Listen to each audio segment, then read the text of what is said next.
let's jump into some of the themes that we'd like to cover today, guys. So some of the themes, as you'll probably have seen in the meeting invite or the webinar invite, is kind of around the timings of when to engage with your community, also ways of maintaining meaningful connections with a large alumni community, which, as you guys have mentioned, is in the hundreds of thousands. But even, when it gets up to a few thousand, it's quite difficult.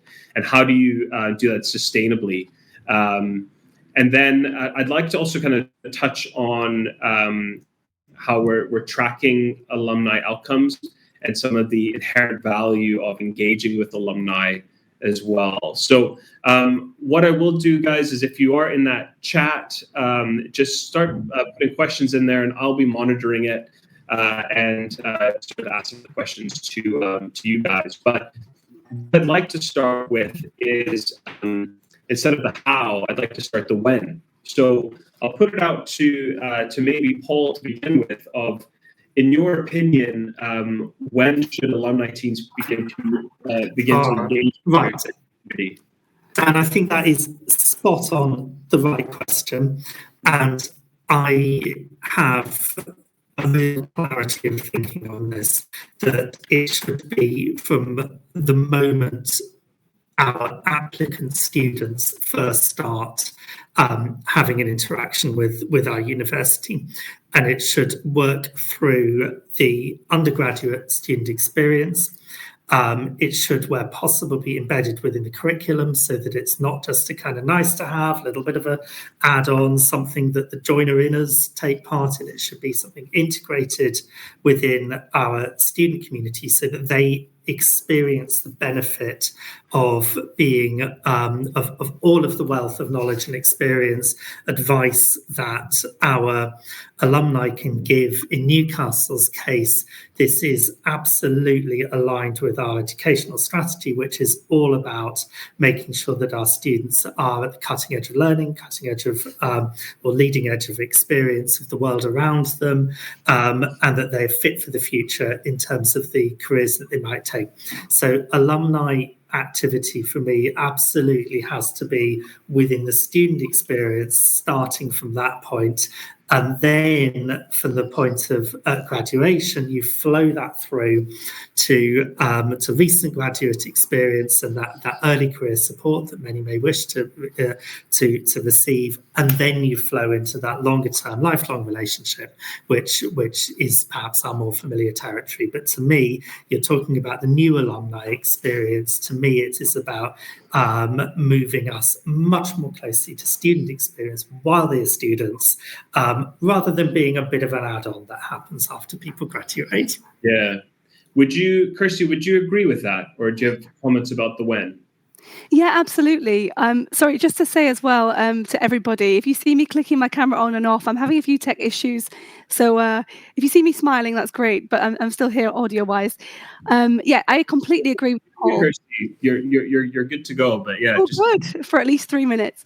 Yeah. So yeah, I completely agree with Paul, and I think often we don't join up that experience, the student experience, with the alumni side of it, and even in terms of explaining to people what that looks like. I think sometimes it's difficult because departments might not see that as part of what they do, but it's so important for us to capture that at the earliest stage possible, so that when it comes to them becoming alumni, it's almost like a second stage of the relationship we have with them, rather than now you've graduated to be one of our alumni. So we're doing a lot of that already, not just at graduation, but also working with other teams to embed that earlier on. And I think that again makes it much easier later on down the line when you might want to ask them for things, whether that's time or money, because it's part of their university experience, rather than now we've graduated and what do you need from us? I think there's that's the ideal world, right? To be able to engage with students as they progress through. And I wonder if there's just an inherent stigma behind the word alumni. or Dan. So we did a little kind of finger in the ear survey very soon after I joined this job, which is actually just to figure out whether it was our sabbatical officers were familiar with the word alumni, and no, not all. And why would they be? It's this crazy Latin word that we've adopted along with kind of things like the pageantry at graduations. Yeah. It's lovely. Exactly because of that. It's something that's rather special about the pedigree and the heritage of university experience, but it's also a slightly strange word. And so that thing of getting the bridge between the students actually understanding about their education offer from I would hope, a leading university would be that's an education offer that is there obviously throughout the period of time as a graduate, but it goes beyond that as well. And that sense of a joined up journey to me is absolutely where our sector is heading. And it's really, really good to see that there's a kind of growing interest in this and more of a sense of that the place for alumni activity is right at the start of the journey and all the way through. Yeah, just to build on that, to say, I think also sometimes we might find departments who feel quite protective of their alumni, but I think what we're trying to do now, and we've been quite successful with this, is bringing that out further. So it's not just the Department of History, for example, it's all Sheffield alumni, and seeing that as additional benefit, not just when they graduate immediately, but after that time. So we're doing a lot of work with departments to make sure that they see that as something we're all doing together. So I think you guys have brushed on this a little bit, but you're in agreement in terms of the when, of saying as soon as they step foot into it. And I think the term alumni should be more kind of all encompassing, as because you guys are dealing with not just student alumni, you're dealing with ex-employees. Like, for example, for me, I feel like I'm a alumni of 2 universities, and I didn't go to either of them. So University of Glasgow for the work I did there, and I'm very close to GCU as well. I feel like an emotional connection to that. So there's a massive community there. But what I'd like to kind of go is the how. Your teams compared to, for example, a recruitment team or marketing team, or an academic cohort of academics and teachers and lecturers. It's a small team for the task. So what's the new approach then? How do you actually engage with students when they first step in, and they really don't care what happens? Like in their first year, they don't care what happens after they graduate. They're just having a good time. So like, how do you guys perceive that you could actually manage that?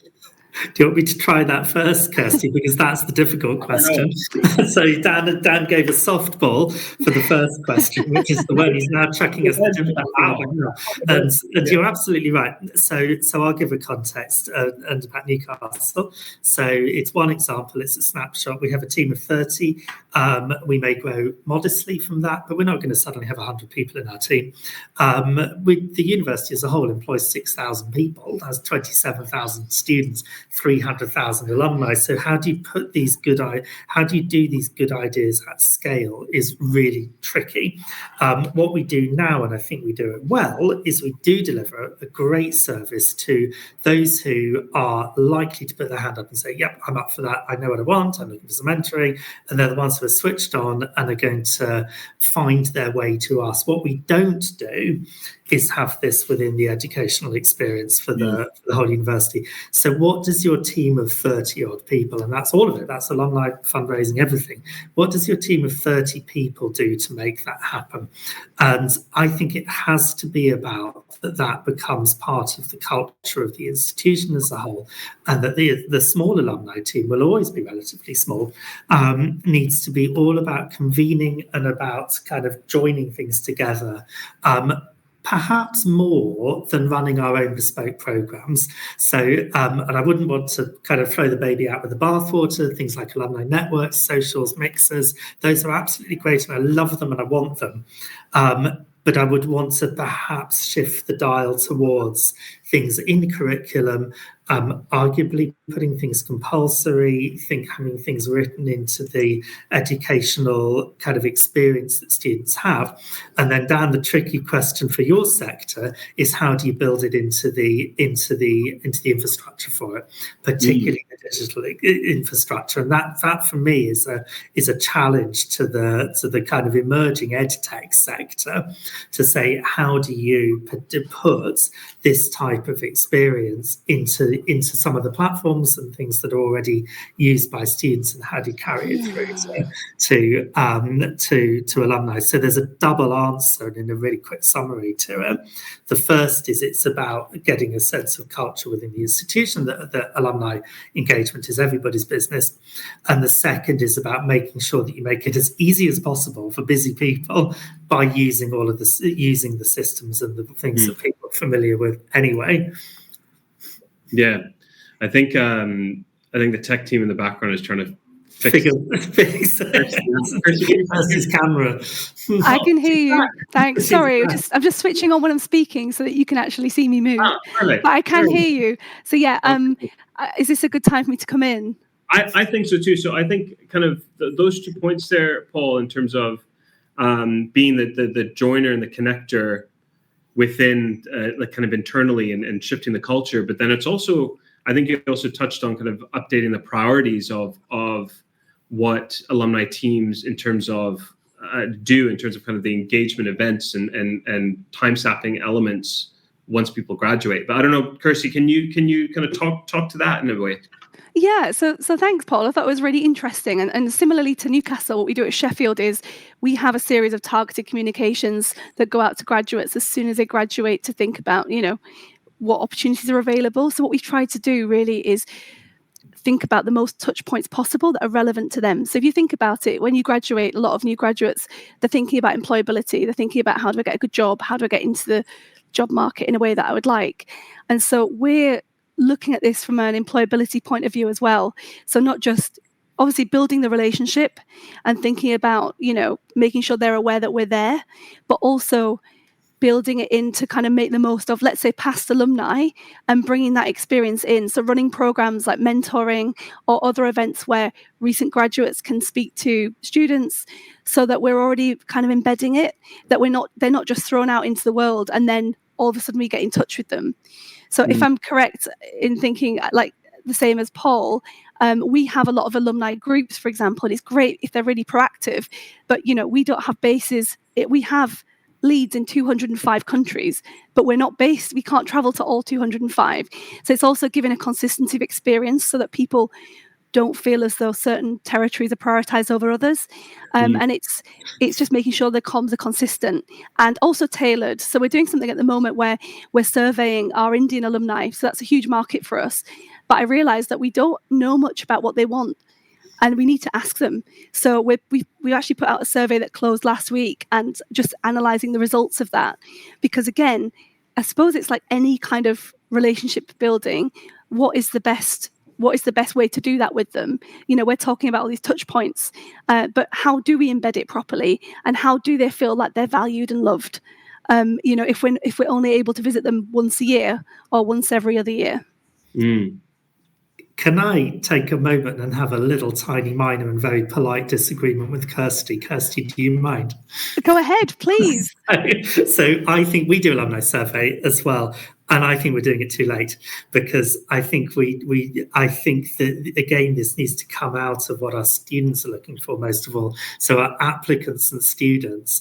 And then rather than, I'm going to make a controversial point, rather than asking our alumni what they want, because we would tend to get quite a long list of quite broad things. I'm not sure how much further forward that takes us. What it will show you is you'll probably get a really good level of warmth, but you will probably struggle to find the tangible ways of doing it. So to me, it's less about I'm not saying don't listen to our audience. That would be a crazy thing to say. I'm saying be a bit more focused about what it is that we're aiming to do, to root that in the student journey, and then to really start finding those points where people can easily plug in and to focus on the experience we offer. And Kirsty, I totally agree with you that all of the things, that the soft side stuff, so the events, the socials, the visits, that's great. But actually, those don't necessarily fit in with where our graduates are at that point in the week, let alone the year. It might be a busy week for them, so they don't come to our super duper once a year thing because they're having a really rubbish week, or they don't join our mentoring thing in the 15th of November because that's when we open the doors for it. To me, we need to be actually a little bit more confident about how we're going to plug people in, and then make the real push on, what is that product, what is that connection point, how can we, so we have a huge one. 4 in 5 of Newcastle's alumni in a recent survey, about 4,000 of them, came back and said they want to give or volunteer for Newcastle. That's incredible. I'm absolutely bowled over by it. I'm going to say, and that's going to be my biggest challenge. So my challenge isn't going to be about generating the interest and generating the warmth. My challenge is about how do I plug that in, and how do I develop a suite of products that really make that connection point between students and alumni. And that might be where the new alumni experience might be. It might be this is quite focused, it's quite sharply business orientated, it's got an evidence base, and those are the types of things that we might see in 5 to 10 years' time if we manage to push things forward a bit. Kirsty? Yeah, just it made me think about something we're launching without sounding like I'm plugging it too much. We just launched an alumni platform called Sheffield Connect, and that actually addresses a lot of the issues that Paul, that you've just raised. So, I mean, we might come in further in the discussion, but it's definitely something we're thinking about, and the evidence side of it is certainly key. We're finding that actually most of our work now is working really closely with our recruitment teams and with careers, because it's not just, even though I'd love it to be, it is just about the alumni relationship. Of course it is, but things are so tightly connected now that we have to think of new ways to engage. Yeah. And from that careers perspective, Kirsty, we do have a question here from Andy saying, how do you coordinate those employment initiatives with the career services for students? It's a mixture. So we tend to run some within our own department, and we coordinate those with departments and careers to pull together suitable alumni and also current students, different cohorts according to subject matter, to make sure they're getting the right expertise and the right kind of people to give them the advice. We also collaborate with careers on international initiatives. So, for example, when there are a lot of job fairs and things taking place overseas, we then work with careers and with the recruitment teams to find alumni who want to share their stories or want to take part in panels, to just give that authentic voice of what it's like to come to Sheffield. So we work with them in different ways.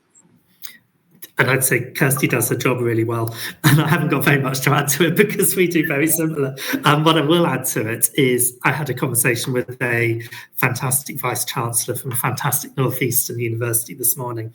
And this was the point that he was most excited about. And it was today's conversation, but it was off the back of he'd had a visit to China and just really got the thing of recent graduates involved in careers fairs, in attracting their brothers, their sisters, their cousins, their relatives to come and, really enjoy that Newcastle experience because the graduates have enjoyed it. He was absolutely sold on that. There was no question that, this was the Vice-Chancellor really seeing it in full knowledge that because sometimes our university leadership can be, well, tell me where your fundraising money is. And he said, I love that part of our work, but the big exciting part of this is a student coming to study at a top UK value on the student fees is going to be significantly higher than even quite big giving. So he was really convinced that sort of value of alumni added to recruitment and student experience is part of this new alumni experience. Is think around the applicants, think around the students. Thanks, Paul. It's almost like you're teeing me up for future questions, which is great. So let's move on to a little bit about kind of how do you maintaining those meaningful connections. I know, Kirsty, you're talking about Sheffield Connect, but how do we do that in a sustainable way with such a mass amount of alumni out there, and also, how do we quantify those engagement events? So, for example, a careers event or a mentorship event, or the variety of other types of things that are happening with volunteer groups and things like that.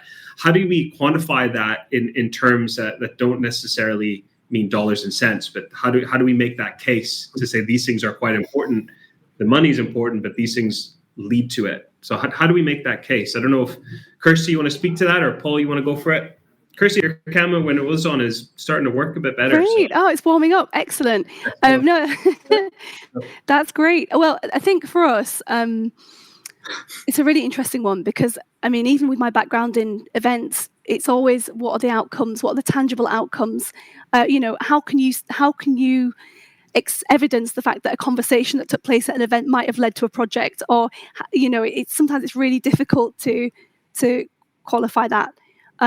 But what we do is, like a lot of higher education institutions, we use Razor's Edge to track interactions. We use the data from that to see how many times people have been in touch with us. We also think about the relationships that we have with our alumni and think about how their connections too. How can we use those connections to create more sustainable relationships? So we have our alumni group leads in all of these different countries. We have them in 26 different countries, and they also use their expertise to help us build meaningful relationships in a way that works in their country. So, for example, China, our alumni really value that face-to-face relationship. And actually, I've found that when I was in China last November, our relationships with our alumni have become much warmer just because we met in person. Whereas some other places, it doesn't seem to be. There's not as much emphasis on that. So for me, it's really tracking at events and activities, but also not forgetting that we have things like socials, and I don't think we should lose those. I think, as Paul has said too, because there's so much value in those too. Sorry if that hasn't really answered the question. I was thinking about what we do with our alumni. No, that makes sense. I think it's trying to find those kind of quantifiable elements when the bigwigs say, why are we spending this amount on why are we? I can give a little bit of an angle on that, which is you have to build that relationship of trust between the advancement work, development and alumni work and the university leadership. Because I'll go out on a limb and say it is incredibly difficult to provide proof and evidence points on that. Yeah. And actually, we could probably find ourselves in a place of almost, we might start doubting ourselves if we get so kind of strongly, I'd say, obsessed with kind of data proof points to prove that, an event works or there's sort of tangible outcomes. I think we need to have a stronger confidence in ourselves, and that confidence is expressed through trust, and that you trust that your full portfolio of activity, your alumni engagement activity, your philanthropy activity contributes towards the strategic goals of the university. And of course, you have some KPIs right at the top of that, which I'm held accountable for. That's my difficult is how do I, is to make sure that the money we spend is used really well, that we achieve the maximum impact from it, we give the best possible experience to students and alumni. But I find at the granular level, it's incredibly difficult to put those data points in. And even if you did, I'm not sure quite how much they tell us because of the enormous number of variables that are at play in someone's relationship with the institution. The one that I really do watch, though, is comms based. So I really do. I think that a big part of our office is a communications channel. So I kind of see us as a little bit like a newspaper or a magazine that people might subscribe to, that they get really good content from us. They find that engaging. They're used to us. They get the tone of voice, the visuals. So they see us as a sort of content provider. And I'm getting into sort of comsy lingo on it, but they see us as a content provider that they trust and they like and they see more of. So the one that I really do look at is how are our comm stats going? Are people clicking through on stories? messages? Are we getting unsubscribes because we do something wrong? Are we seeing a warmth coming through? Are we seeing responses to calls to action in our comms? And that's the one that I'm more likely to look at, and I'd look at that over a multi-year thing. So that has most people will do the same. They'll have a tracking thing in place that shows you how did you do against last month, which is a curiosity, but more interesting is how have you done over a course of 2 or 3 years? Yeah. How's it getting you towards what your goals are? So that's the one I tend to lean on. And actually, and Kirsty might completely push back on this, I tend to see events as part of the comms portfolio. So events are another form of comms. They're a way that we communicate our message, and they're a way that we engage in the same way that our newsletters are and our socials are. Events are actually part of that portfolio. Can I come in? I agree in that it's funny because often people think of events as separate entities, but for me, I agree it's a communication channel. The thing I would not disagree with you on, Paul, but I would want to add to is that people don't lie at events. If you either come to an event or you don't, and people will often say things in person or give you feedback in person that they don't want to tell you on email, or they don't want to do via clicking an email. So I have found them extremely valuable in terms of building relationships, the philanthropy side as well, but also the outcomes of those. For example, we held an event in India last November, and I met an alumnus who was like 3rd generation Sheffield. Now, I don't know how I would have found them on the system, but he came to me and said, I'm really excited to be here. I'm the 3rd person for my family to go to Sheffield. So we're now profiling him in a magazine. And what's been great is you build those relationships. He's now speaking to his employer about things we can do in terms of employability events. So sometimes it's not just about following a process. It is those intangibles of building a relationship that do help. But again, when you're reporting to your senior management team, in my case, that is something we do put down, but I can't say, well, that generated X amount of income, because we just don't have it. You don't know. Dan, I'm wanting you guys to put a little heart button on the screen so that I can give a heart to what Kirsty just said, because I totally agree. And actually, there's quantifiable, manageable, statistic, data-y stuff, but there's also just that getting a feel for things. And that's super important for a director role. It's super important for Kirsty's role. It's actually super important for the Vice-Chancellor as well, as it becomes part of his story about his or her university. Yeah, and I think it does tie into a little bit in terms of some of the questions that are coming through. Zara just put a heart in the chat for Kirsty. Nice. On your behalf, Paul. I'll let the dev guys know we're continually updating this stuff. So, but I think it comes down to budget, and then also comes down to kind of how you manage that data and what data points are actually you care about when you're doing an event versus a comms push, even though they're quite combined. So there's 2 questions here. One's from Michael Miller, and the other one's from Syed Jawad. Michael saying, how do you stage an international alumni event with a limited budget? And then Syed saying, the data tools in CRM, what are you using to kind of gather that information? So, Kirsty, I wonder if you want to just touch on the alumni events on a limited budget. Well, we've got about 10 minutes left as well, so we'll answer these questions, and I've got one more theme that I want us to cover. The limited budget international event side, I wonder if you could talk to that. Oh, I can talk about that all day. This keeps me up at night. I'll be brief. The answer is very strategically, and also, so 2 things. One, which is how much is a limited budget? Because speaking to other universities, their budgets are much larger than ours, and they think that X amount is very small, whereas we could do a lot with it. So I also think about how much you actually have and what that would stretch to. The second thing is, it depends on the market. China is very expensive. We held an event in Shanghai that cost £5,000. That seemed a lot of money to us because we don't have a huge budget. Another university I was speaking to spent £20,000 on a similar event. So it's really easy. I know, Paul, it wasn't Newcastle, just to be really clear.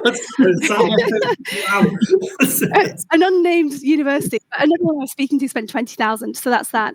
But how we manage to stage them because of two things. One is have really proactive alumni group leads who can help with local knowledge and how much things should cost.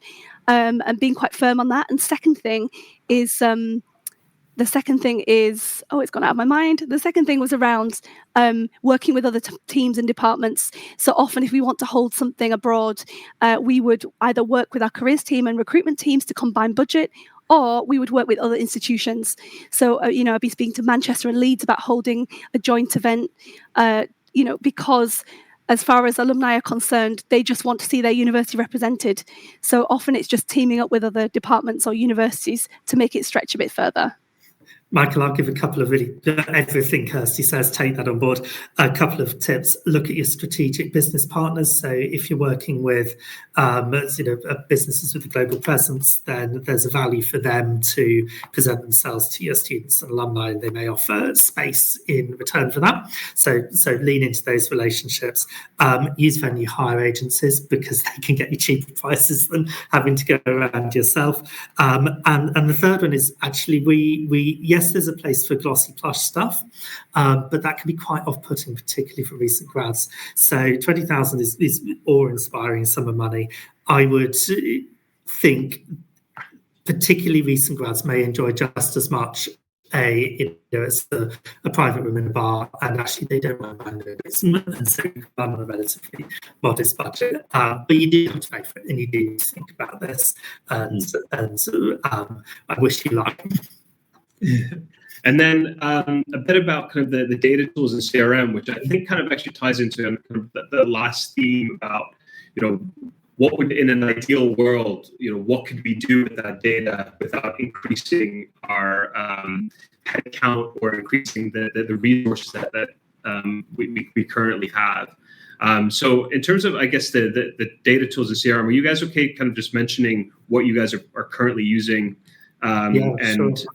Some of the highlights of it and maybe some of the lowlights as well, if you wanted. Shall I go first on this one, Kirsty? Yes, please. So I know we use the same as you. We use Voice Search. That's absolutely fine. That's the industry standard side. It's a great question. So we use Voice Search. We have various plugins for that around event management, things around prospect search, etc. Nothing particularly radical. I'm going to answer your question in a slightly different way. So it's like, how do you get the best out of your data? And I'm going to give you an answer that might be a little bit left field, which is really think about the staffing in your team. So you could have no end of fancy systems, but actually really think about the skills base in your team around data analytics, around systems design, and think about how you can have the people in your team who can help you make the best use of a potentially very large data set. And to me, the people are as important, if not more important, than whatever technology platform you may choose to use. Mm-hmm. Kirsty? Completely agree. I don't know what I would do without our data team. They've been amazing in terms of helping interpret a lot of the information that we have. We use Razor's Edge.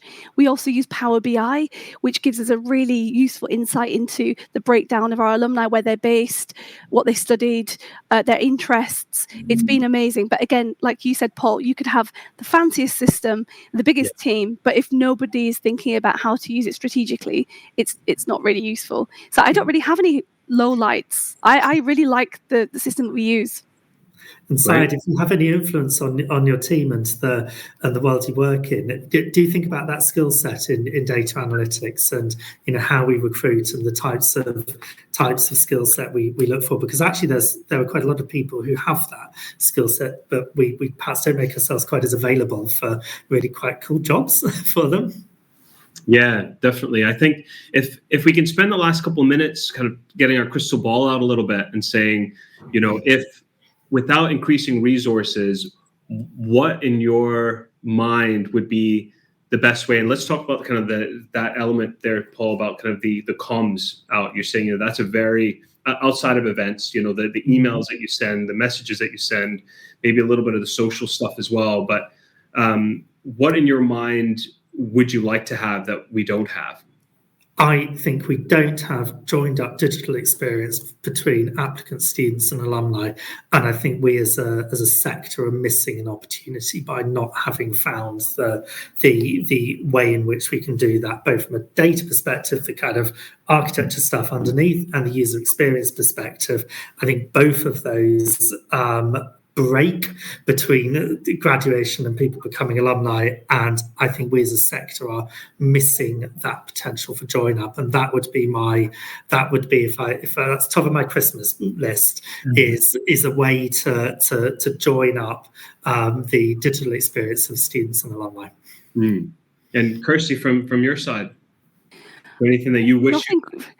Many things, nothing groundbreaking, to be quite honest. I think Paul summed it up really nicely, is that the main source of frustration for me is that lack of joined up experience. So you're constantly having to explain again and again. So it would be having that digital experience. And as I mentioned, we have introduced Sheffield Connect as a global alumni hub.